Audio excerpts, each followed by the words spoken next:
Kita mulai aja ya. Baik, sebelum mulai pembelajaran ini, sebaiknya kita berdoa terlebih dahulu. Berdoa menurut kepercayaan masing-masing. Berdoa dimulai.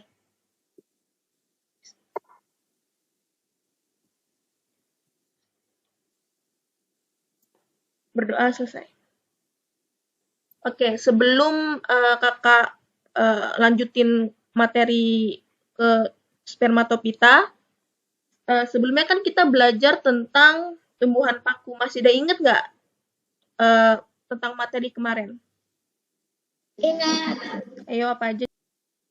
Saya jelasin ciri-cirinya aja ya. Iya boleh. Apa aja? Ya. Yang kalian inget aja. Ciri-ciri paku pertama, akar, batang, dan daun tampak jelas. Batang berupa batang benar atau akar rimpang, berkembang biak secara generatif dan menghasilkan spora. Telah memiliki tracheophyta, ujung daun muda menggulung dan memiliki klorofil. Iya, benar. Terus kalau yang jenis sporanya ada berapa sih kemarin tuh yang tumbuhan paku jenis sporanya? Nih, Bu kasih contekan deh nih. Yang pertama ada tumbuhan paku homospor.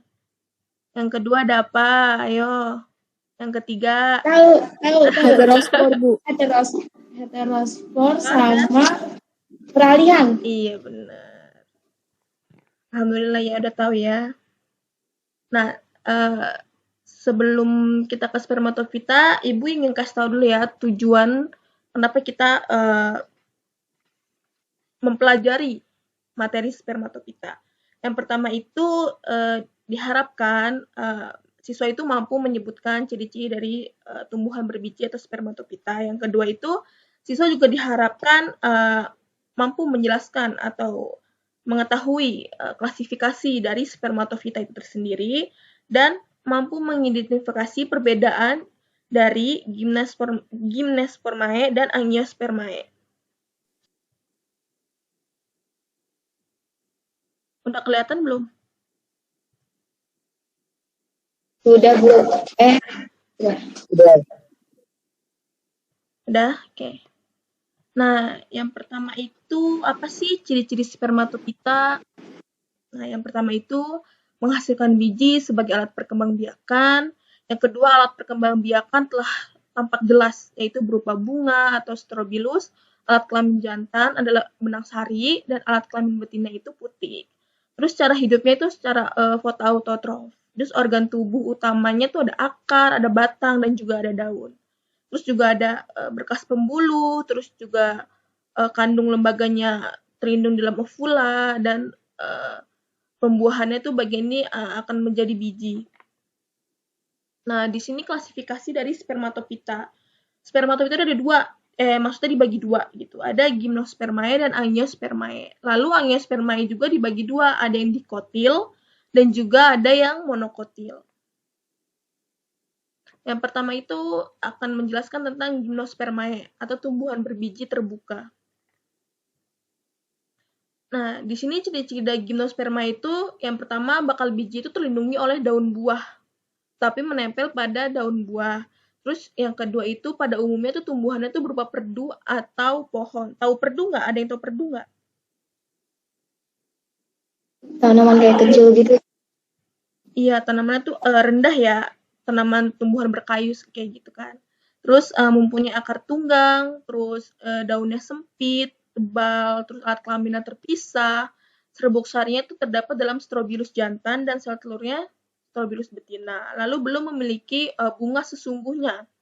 Terus gimnosperma ini tuh memiliki batang yang tegak lurus dan bercabang-cabang. Daunnya jarang yang berdaun lebar, jarang yang bersifat majemuk, dan sistem pertulangannya itu tidak banyak ragamnya.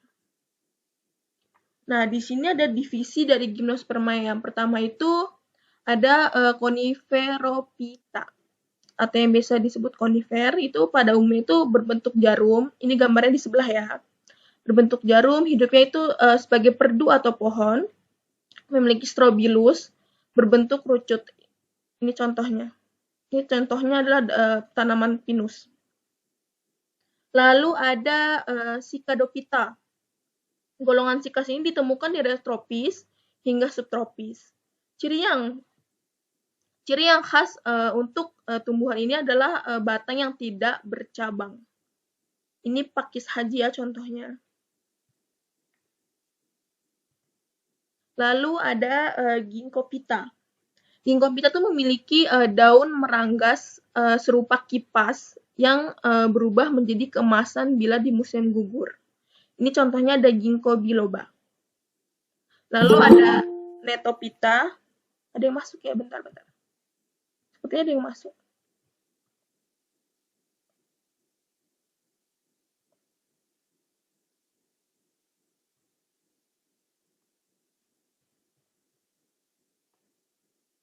Ada Gynopita, itu divisi ini berupa spesiesnya hidup di wilayah tropis dan yang lain hidup di gurun. Ini contohnya melinjo ya. Nah, ini ada reproduksi dari Gymnospermae. Ini sebenarnya agak ribet ya. Jadi Ibu akan jelasin pelan-pelan ini ya. Nah, untuk yang pertama itu dari ini nih, pohon dewasa. Dari siklus hidup pinus. Ini contohnya dari siklus hidup pinus ya. Ini pohon dewasa. Nah, pohon dewasa itu membentuk Strobilus betina dan Strobilus jantan.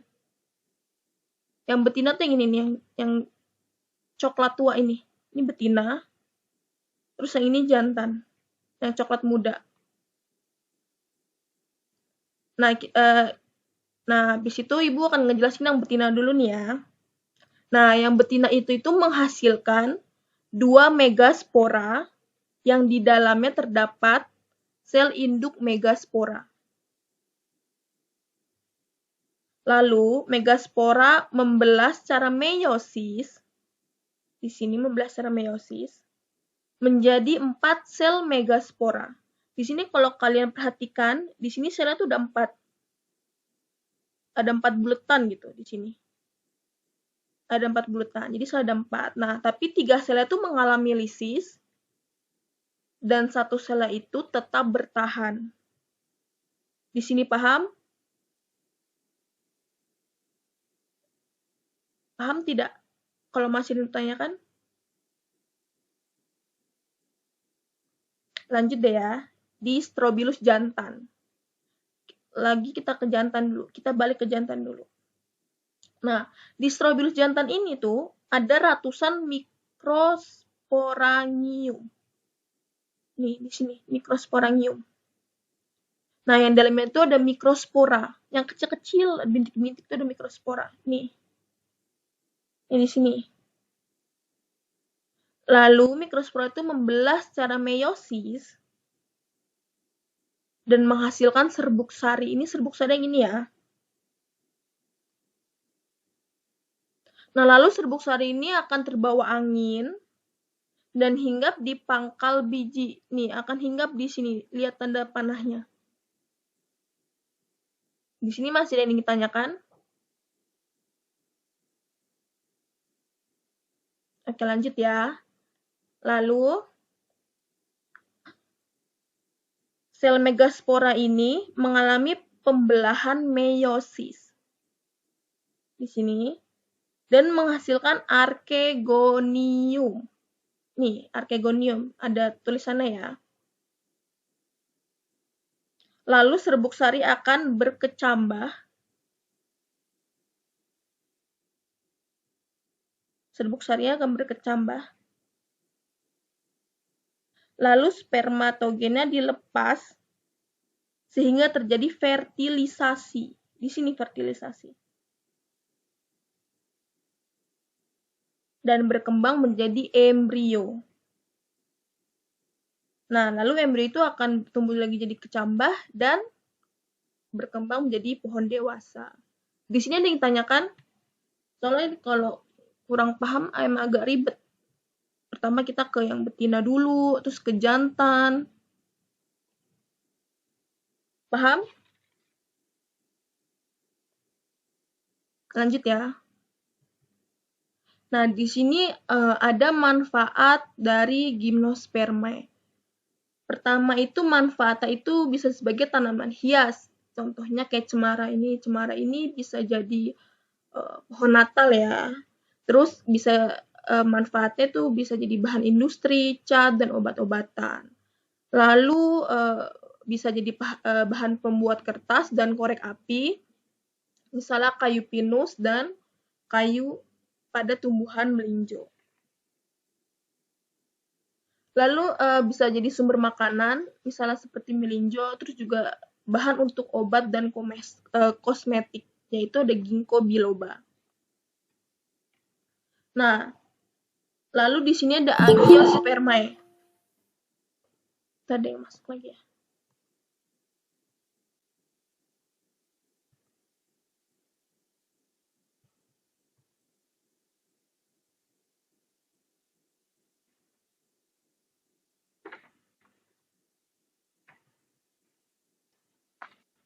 Yaitu tumbuhan berbiji tertutup. Nah, ciri-ciri The Angiospermae itu mempunyai bunga yang sesungguhnya, artinya telah memiliki kelopak, mahkota bunga, benang sari, dan putik.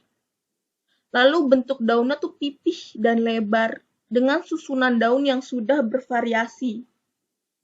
Lalu bakal bijinya itu tidak tampak, terlindung dalam daun buah dan putik. Lalu pembentukan embrio dan endospermnya tuh berlangsung dalam waktu yang relatif singkat. Nah, ini tuh reproduksi dari Angiospermae. Perhatiin ya. Nah, ini tuh dari bunga kembang sepatu. Nah, dari bagian bunga ini nih, di sini ada kepala putik di sini nih. Yang namanya anter itu. Di sini kepala putik. Nah, di kepala putik itu terdapat mikrosporangium. Ini namanya kan mikrosporangium. Lalu dalam mikrosporangium itu terdapat sel induk mikrospora yang kecil-kecil bintik-bintik di sini. Mikrospora. Lalu mengalami meiosis dan menghasilkan mikrospora. Lalu saat penyerbukan mengalami pembelahan menjadi sel generatif dan sel tabung. Jadi dari mikrosporangium terdapat mikrospora, terjadi meiosis. Jadi mikrospora yang mengalami pembelahan. Yang pertama ada sel generatif dan sel tabung. Di sini paham? Oke, lanjut ya. Lalu dari sel ini tuh kan dalam bentuk serbuk sari ya. Ini serbuk sari ini. Jadi nanti serbuk sarinya ini akan menempel pada stigma atau kepala putik. Ini kepala putik ya di sini ya.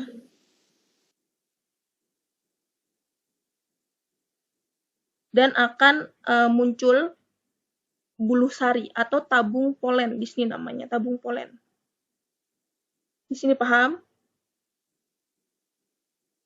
Nah, lalu di bagian bakal biji, di sini kita balik lagi ke sini. Di bagian bakal biji terdapat megasporangium. Nah, di megasporangium ini terdapat inti sel megaspora. Di mana megaspora melakukan meiosis, di sini dia melakukan meiosis dan menghasilkan 4 megaspora. Di sini kalau kalian perhatikan ada 4, sama seperti sebelumnya tadi, yang gimnospermae. Nah, yang 3 sel megaspora itu akan mengalami lisis dan hanya 1 yang bertahan. Nah, lalu akan terjadi fertilisasi dan 1 sperma akan membentuk zigot. Nah, sperma lainnya akan membentuk endosperma.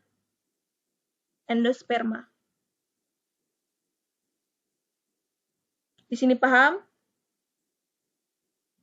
Nah, lalu zigot itu akan menjadi embrio. Mana embrio? Ini embrio yang dikemas dalam biji. Lalu dari biji itu kalau kalian tanam akan tumbuh menjadi kecambah, lalu menjadi pohon dewasa yang menghasilkan bunga ini. Di sini paham? Atau ada yang masih belum paham? Lanjut ya. Nah, di sini tadi kan angiosperma itu kan ada dua. Ada yang monokotil dan ada yang dikotil. Nah, ini yang monokotil. Nah, monokotil itu adalah tumbuhan berkeping satu. Lebih dari 1/4 spesies angiosperma itu diketahui merupakan monokotil. Kurang lebih itu spesiesnya ada 70.000 spesies. Nah, ciri-ciri monokotil itu susunan akarnya adalah akar serabut. Ujung akarnya terlindung oleh kaliptra atau tudung akar. Lalu yang kedua, batangnya tampak jelas dengan ruas-ruas yang jelas pula. Umumnya batang monokotil itu jarang bercabang kecuali dari suku Graminea. Nah, bentuk daunnya itu beraneka ragam dengan urat dan sejajar atau melengkung. Bagian-bagian bunganya berjumlah 3 dan kelipatannya. Lalu biji itu hanya memiliki sebuah keping atau kotyledon. Sebentar, sepertinya ada yang masuk.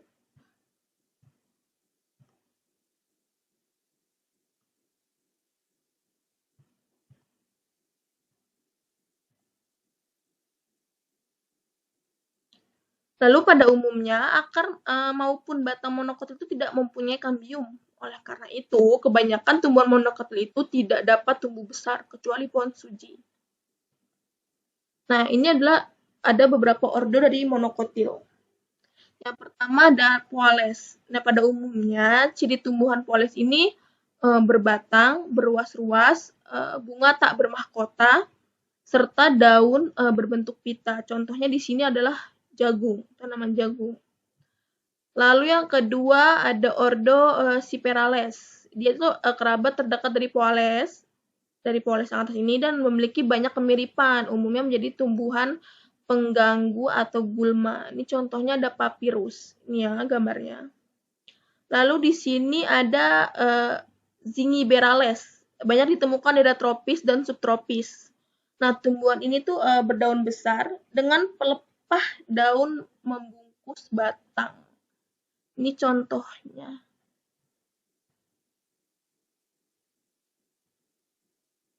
Oke. Ada jahe, ada lengkuas, itu contohnya ya. Lalu ada Bromiales. Nah, Bromiales itu tumbuhan besar yang berimpang dan berserat.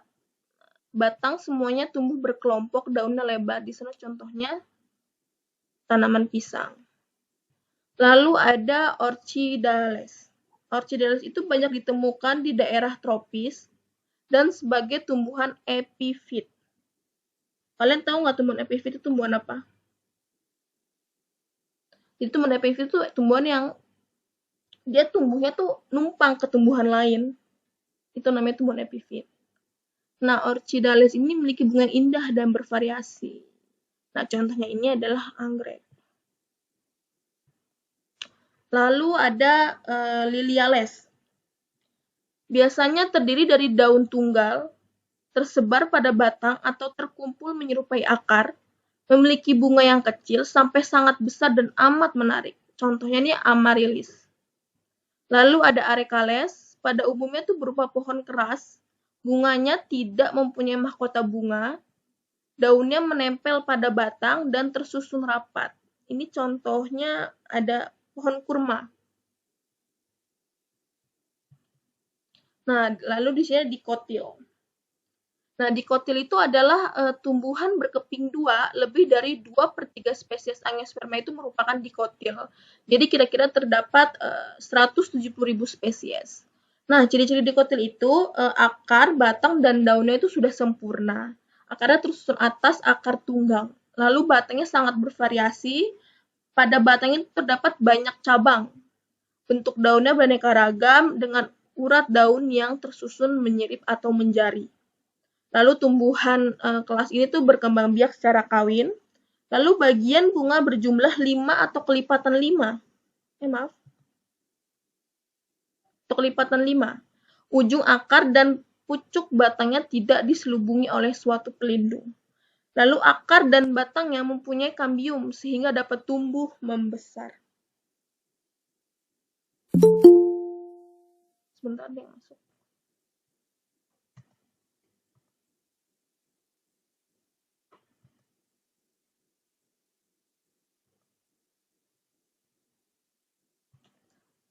Nah, lalu di sini ada subkelas dari dikotil.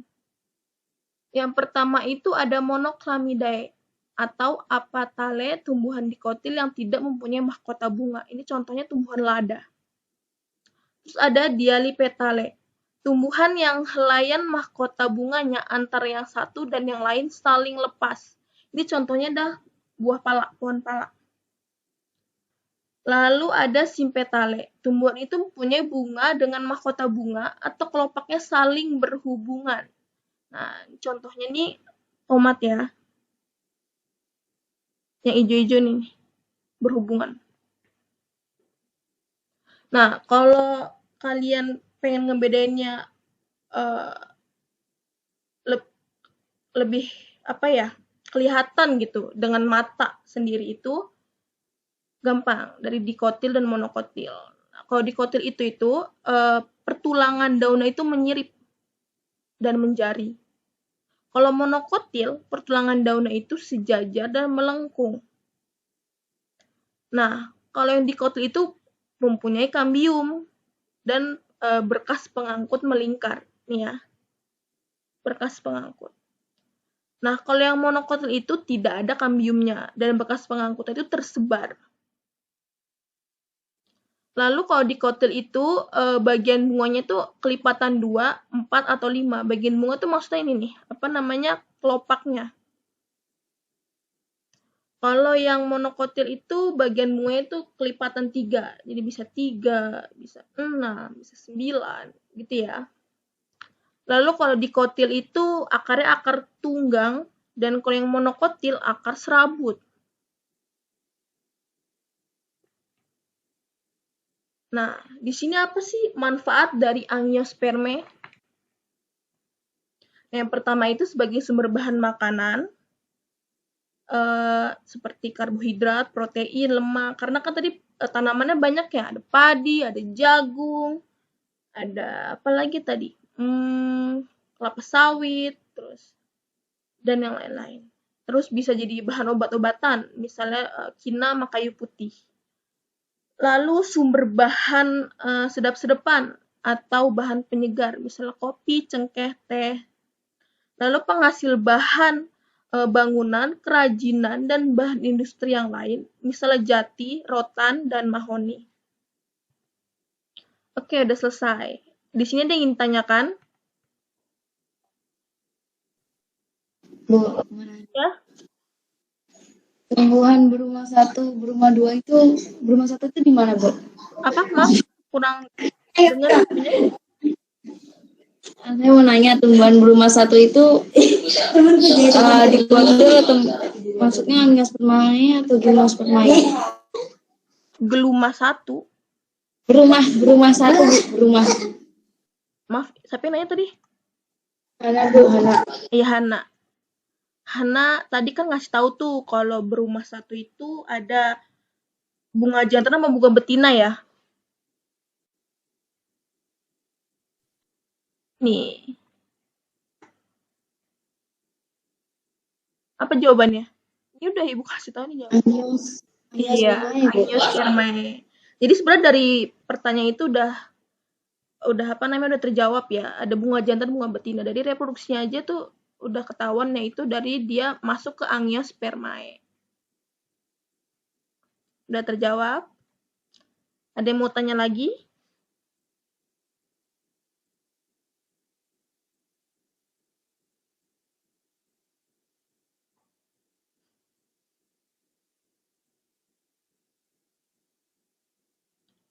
Atau masih ada yang belum paham dari PPT ini? Atau udah paham semua?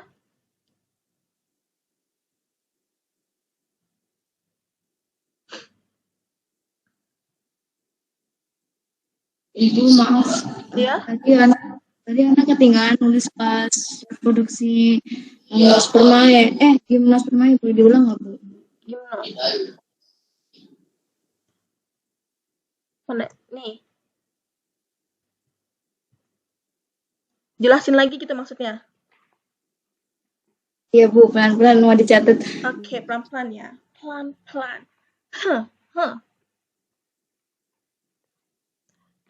Gimnospermae ini contohnya kita pakai siklus hidup pohon pinus. Ya, pohon pinus. Yang pertama itu di sini ada pohon pinus yang sudah dewasa. Ya, pohon pinus dewasa. Nah, pohon pinus dewasa ini membentuk strobilus. Ada strobilus betina, ada strobilus jantan. Nah, yang betina itu yang coklat tua ini, yang jantan coklat muda. Oke. Lalu, Ibu akan menjelaskan dulu yang strobilus betina. Nah, yang betina ini nih menghasilkan 2 megaspora yang di dalamnya terdapat sel induk megaspora. Yang betina itu menghasilkan megaspora. Dalam megaspora itu ada sel induk megaspora. Oh, bentar. Ada yang masuk ini.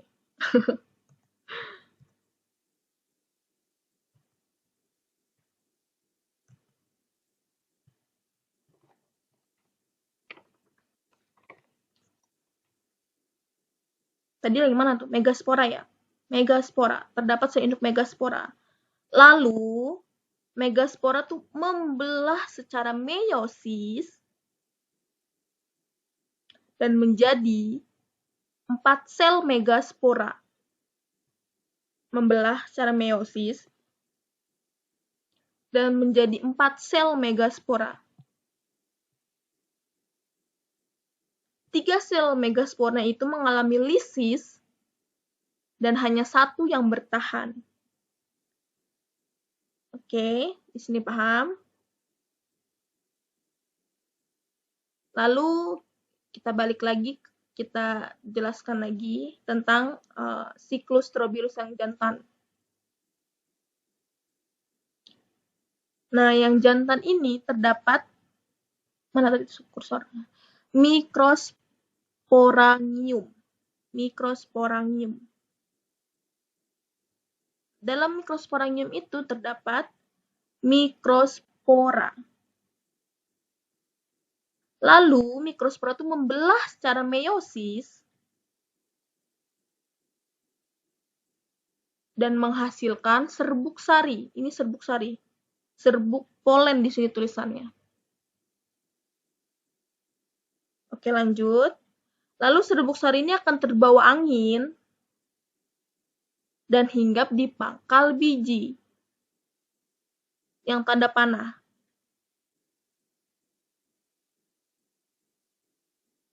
Lalu, sel megaspora ini mengalami pembelahan meiosis. Aduh, mana kursornya? Mengalami pembelahan meiosis di sini dan menghasilkan archegonium. Di sini archegonium.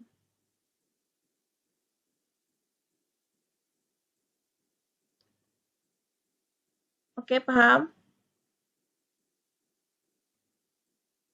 Nah, lalu serbuk sari itu akan berkecambah. Berkecambah jadi 2 gitu. Akan berkecambah jadi 2, yang bulat-bulat tengah itu. Nah, lalu spermatogennya itu dilepas sehingga terjadi fertilisasi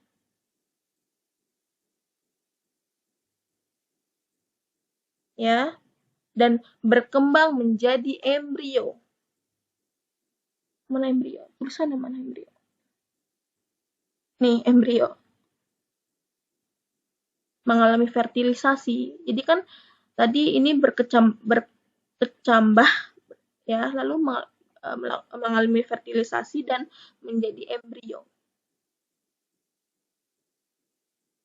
Nah, embrio ini akan tumbuh menjadi kecambah, lalu akan berkembang lagi, kecambahnya akan tumbuh menjadi pohon dewasa.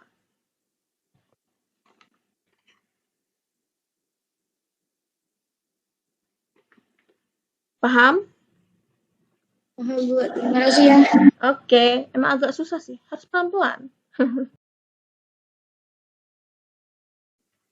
Oke, Ibu tutup ya. Sekian dari Ibu. Terima kasih yang sudah memperhatikan presentasi Ibu. Terima kasih yang sudah menjawab pertanyaan Ibu atau yang sudah bertanya juga terima kasih. Mohon maaf kalau Ibu ada salah-salah.